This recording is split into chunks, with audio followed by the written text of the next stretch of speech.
नमस्कार। आज हम मौजूद हैं बिहार बिजनेस कनेक्ट 2024 में और हमारे साथ बिहार बिजनेस कनेक्ट 2024 पर बात करने के लिए मौजूद हैं मंत्री साहब नीतीश जी। सर, सबसे पहले तो बहुत बहुत धन्यवाद आपका सीएनबीसी आवाज के साथ बात करने के लिए। सर, अगर हम देश की बात करें, हम भारत की बात करें, भारत को विकसित बनाने की बात करें, भारत को आत्मनिर्भर, भारत को विश्व गुरु बनाने की बात करें तो बिहार के बिना वो नहीं बन सकता है। How you are taking your call to the investors, आप कैसे जा रहे हैं उनके पास में, and how are you asking them कि आप क्यों बिहार में निवेश करें? देखिए, एक ही वास्तविकता है, क्योंकि अगर हम विकसित भारत की बात करेंगे तो उसमें बहुत बड़ी भूमिका विकसित बिहार की होनी है।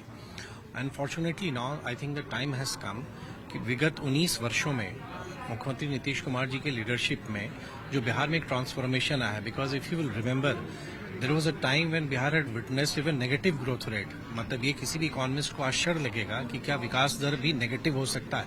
हम उस एरा से निकले, एक बेहतर फिस्कल मैनेजमेंट करके आज हमने एक बिहार को एक अच्छी पोजीशन पर हमने किया है और हमारी पॉलिसीज अब बहुत अच्छी है। जो बिहार का लोकेशनल एडवांटेज है वो तो है ही, बिहार खुद अपने आप में बहुत बड़ा मार्केट है हमारी जनसंख्या को लेके, युवा हमारी जनसंख्या है। और अब हमारे पास जो बिहार की पॉलिसीज हैं, चाहे सेक्टर स्पेसिफिक हो या हमारी इंडस्ट्रियल पॉलिसी हो या आईटी सेक्टर में अपॉर्चुनिटी हो या टूरिज्म में हो या पावर सेक्टर में हो, अपॉर्चुनिटीज इमेंस है। तो इस तरह के आयोजन से हमारी कोशिश है कि हम निवेशकों के नजदीक पहुंचे जो उनके मन में कोई अवधारणा बिहार को लेकर बैठी हुई है। क्योंकि हमारा ये मानना है that Bihar has always been a victim of perception, कि बहुत लोग बिना बिहार गए हुए बिहार के बारे में एक अवधारणा मन में रखे हुए हैं।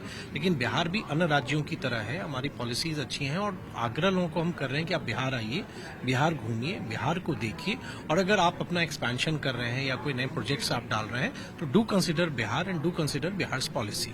सर, आपने परसेप्शन की बात की। बिहार में जो परसेप्शन है वो नेगेटिव परसेप्शन की वजह से बिहार जूझ रहा है। मैं यहाँ पर भी कई लोगों से बात की, काफी इन्वेस्टर्स से बात की।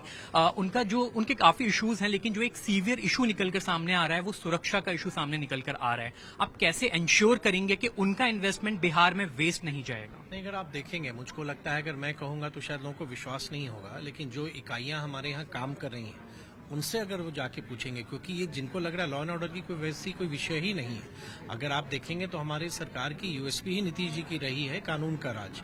और अगर आप देखेंगे तो आज जो यूनिट सक्सेसफुल हैं, अगर एक उदाहरण मैं आपको दूं कि अभी अगर 1600 करोड़ का अडानी समूह का प्रोजेक्ट हमें प्राप्त हुआ, काम शुरू हुआ, या 1200 करोड़ का कोको कोला का हुआ, या फॉर एग्जाम्पल पेप्सी की एक यूनिट 2021 में लगी, अब वो दूसरी यूनिट लगा रहे हैं। तो अगर ये कहीं ना कहीं एक बदलाव हो रहा है, लेकिन मन में अगर बैठा हुआ है, उसी के लिए हम लोग का ये प्रयास है कि आप आइए, बिहार को घूमिए, बिहार को देखिए, बिहार को जानिए, तब मन में अपना आपको एक निर्णय लेना है। लेकिन आप गए नहीं हैं बिहार, मन में कोई एक विचार आ गया कि नहीं बिहार वैसा है, नहीं है। बिहार सभी राज्यों जैसा है, हमारा देश जैसा है, उसमें बिहार ने एक बदलाव को देखा है और उस बदलते हुए बिहार को हम प्रस्तुत कर रहे हैं इस तरह के आयोजनों से।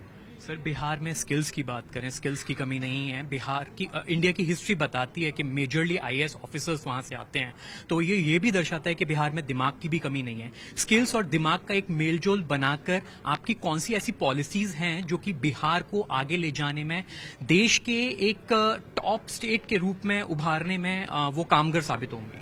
देखिए, एक तो वास्तविकता है that we are a late starter, क्योंकि बिहार में जब बहुत सारे राज्य बहुत आगे निकल गए, बिहार उसमें पीछे छूटा फॉर वॉट एवर रीजन। अगर आप 50 और 60 की दशक में जाएंगे तो एक फ्रेट इक्वलाइजेशन पॉलिसी हुआ करती थी जब बिहार झारखंड एक था, हम उसके भी विक्टिम रहे हैं। आपने सही कहा, जो हमारा ह्यूमन रिसोर्स है, आज बिहार में इतने कॉलेजेस हैं, इंस्टीट्यूशंस हैं, हर एक डिस्ट्रिक्ट में हमारे बिहार में इंजीनियरिंग कॉलेज हैं, पॉलिटेक्निक्स हैं, तो अब टैलेंट की कमी नहीं है। अगर कोई भी इन्वेस्टर आ रहा है या अगर उद्यम लगा रहा है, वो क्या चाहता है? एक बेहतर माहौल चाहता है, इंफ्रास्ट्रक्चर चाहता है, और उनको उनकी रिक्वायरमेंट के हिसाब से स्किल्ड ह्यूमन रिसोर्स उनको मिल जाए। बिहार उन अहार्ताओं को, उन क्राइटेरिया को पूरा करता है और मुझको लगता है कि अब सही मायने में समय आया है कि पूर्वी भारत में, और जैसे भारत सरकार का भी फोकस है पूर्वोदय की, उनका भी concentration eastern part of India पर है, उसमें बिहार की एक बहुत प्रोमिनेंट भूमिका हो सकती है आने वाले समय में। सर, बिहार की ग्रोथ में अगर सेक्टर्स की बात करें, वैसे तो बिहार में स्किल्स की अलग अलग सेक्टर्स के लिए काफ़ी स्कोप हमें नज़र आता है, बट स्टिल एक इस इन्वेस्टर मीट के थ्रू आप कोई स्पेसिफिक सेक्टर, कोई स्पेसिफिक डोमेन है जो टारगेट कर रहे हैं, जो कि आगे जाकर बिहार की पहचान बनेगा? नहीं, डेफिनेटली अगर आप देखेंगे तो बिहार का कोर स्ट्रेंथ क्या है? बिहार का हमारा कोर स्ट्रेंथ हमारी टेक्सटाइल सेक्टर है, हमारी फ्रूट प्रोसेसिंग है, क्योंकि मेजर फ्रूट्स एंड वेजिटेबल्स हमारे यहाँ होते हैं। हमारा एक एग्रेरियन इकोनॉमी हमारी रही है, हमारे ज़्यादातर लोग कृषक हैं, वो एक बहुत बड़ा इन्वेस्टमेंट का अपॉर्चुनिटी है। साथ में जो हमारा जो टैलेंट का पूल है, तो अगर आप आईटी सेक्टर में देखेंगे तो आईटी सेक्टर में फिर बहुत स्कोप है। हमारा एक समय था जो पूरे जो एक बिहार को लैंड ऑफ हिस्ट्री कहते हैं ना, हमारे यहाँ टूरिज्म में जितने स्कोप हैं, जिसको अभी भारत सरकार ने बजट में भी 4 साइट्स को अभी प्रमोट किया है, तो बिहार का ऐसा किसी भी हिस्से में आप चले जाएंगे। बिहार में टाइगर रिजर्व है, ये लोग नहीं जानते थे। बिहार में वाटरफॉल्स है, ये भी लोग नहीं जानते थे। तो ह्यूज स्कोप है हॉस्पिटैलिटी सेक्टर में, आईटी सेक्टर में, पावर सेक्टर में, and textile obviously, and food processing. Sir आपने बात की टेक्सटाइल, आपने बात की सेक्टर्स की, आपने बात की अडानी ग्रुप की जिन्होंने इन्वेस्ट किया बिहार में जाकर। आप कोई फंड का अनुमान जो कि आप इस इन्वेस्टर मीट के थ्रू जुटाने का प्रयत्न कर रहे हैं, कोई अनुमान आपने लगाया हो कि इतना अगर हम लोग कर लेंगे तो बेहतर रहेगा? नहीं, देखिए, राशि से ज्यादा मुझको प्रभावित कर रही है कि कोई भी निवेश जॉब्स कितना क्रिएट करता है। अगर आप टेक्सटाइल सेक्टर में ही देखेंगे कि कम निवेश में जॉब्स ज्यादा क्रिएट होती हैं, और निस्बत की जब बिग टिकट इन्वेस्टमेंट आती हैं तो उसमें एम्प्लॉयमेंट कम आता है। तो हमारा फोकस पूरा है, एमएसएमई पे भी है, हमारा छोटे छोटे सेक्टर्स पे भी है, बड़े निवेश पे भी है। मैं कोई राशि को मन में लेके मैं नहीं बैठ रहा हूं, मैं बदलते हुए बिहार को प्रस्तुत कर रहा हूं, और मैं बिहार को आगे ले जाना चाह रहा हूं उन राज्यों के बराबर में जो राज्य हमसे बहुत आगे हैं। क्योंकि हम जब तक पीछे रहेंगे, हमारा 2047 का जो विकसित भारत का सपना है वो कभी पूरा नहीं होगा। तो उसको मैं महसूस करते हुए हम जितना अधिक से अधिक होए, मैं तय कर लूं कि एक्स अमाउंट होगा, क्यों एक्स अमाउंट होगा, उससे ज्यादा क्यों नहीं होगा। तो आई एम प्लेसिंग बिहार, मैं लोगों के सामने डाल रहा हूं।